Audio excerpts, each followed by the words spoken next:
Պարոն Մկրտչյան, ձեզ մոտից ունենք ձերբակալություններ,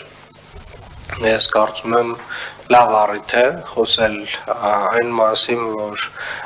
նմանատիպ առհասարակ, իհարկե համեմեղության կանխավարկածը չխախտելով ուզում եմ ֆիքսել, որ որևէ կոնկրետ բան չենք ուզում ասել այդ անձանց վերաբերյալ, բայց այնուամենայնիվ շատ լավ առիթ է արձանագրել, որ կոռուպցիոն դրսևորումները մեզ համար անընդունելի են եւ ընդհանուր առմամբ չգիտեմ, էլի այս մակարդակում էլ ինչքան պետք է այդ գործողությունները տեղի ունենան, որպեսզի մենք ընդհանուր առմամբ այս խաղի կանոնները հասկանանք բոլորով, էլի։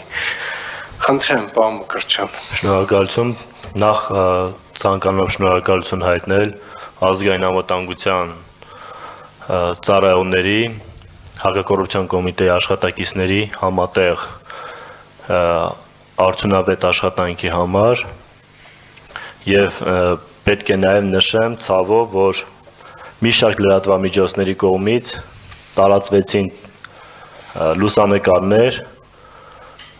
որոնք կարող էին ապակողմնորոշել հանրությանը եւ կարծում եմ նաեւ ապակողմնորոշեցին,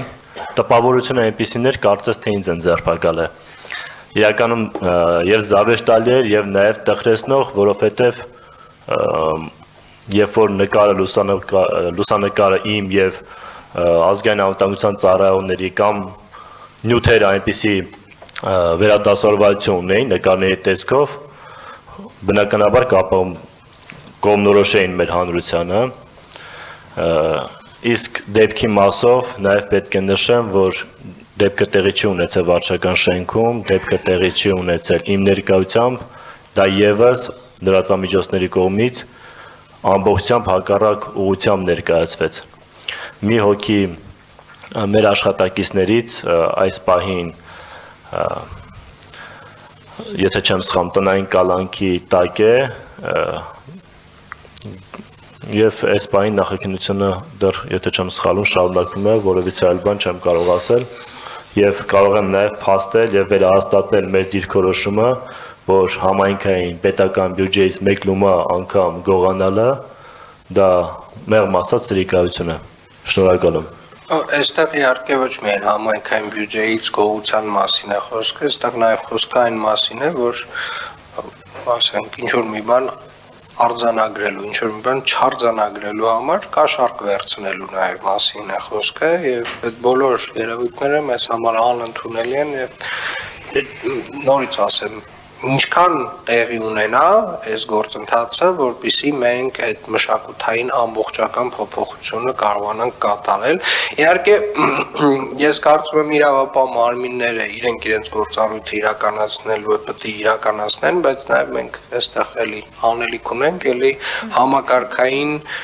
վերլուծության եւ լուծումների ինչ-որ մի տրամաբանությամբ, որովհետև այս անընդհատ այդ կրկնվող այդ մակարդակում կրկնվող խնդիրը նշանակում է համակարգային խնդիր կա եւ այդտեղ ինչ-որ տենց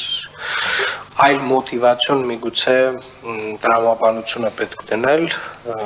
որովհետև ոնց հասկանում եմ, այնտեղ բանը շատ է, էլի գայթակղությունը շատ մեծ է եւ պետք է համապատասխան ինչ-որ համակարգային երևույթը լուծումներ գտնել։ Պարոն քաղաքապետ, եթե թույլ կտաք մի բան ասեմ, համակարգը այնպիսին է, որ առնվազն արկածախնդրություն է նման քայլի գնալը, որովհետև պարբերաբար տարածքները փոփոխվում են աշխատողների միջև եւ պարբերաբար ստուգումներ են իրականացվում, այսինքն անգամ այս գործողությունը չէր կարող երկար կյանք ունենալ, եթե անգամ չբացահայտվեր մեր գործընկերների կողմից։ Դա բացառում եմ եւ Շենգայիթ վարչական շրջանում բացառված է, որ ամիսը մի անգամ ամբողջությամբ ֆիլտրացիա չարվի եւ չուսումնասիրվի։ Այսինքն յուրաքանչյուր գործողություն ունի 1 ամսվա կյանք։ Ընդունում եմ, պարոն Մկրտչյան, բայց քանի որ դեպքը ոչ միայն ձեզ մոտ է տեղի ունենում, այսինքն սա արդեն տենց կրկնվող process է, ես կարծում եմ, որ այստեղ համակարգային լուծումների կարիք կա, պարոն Փամբոխյան, այստեղ որոշակի ինչ-որ տենց առաջարկներ, եթե չեմ սխալվում, կենտրոն վարչական շրջանի ղեկավարն էր անում, համակարգի այսպես ասած նոր մոդելի, որը որ միգուցե արժի քննարկել։ Շնորհակալ եմ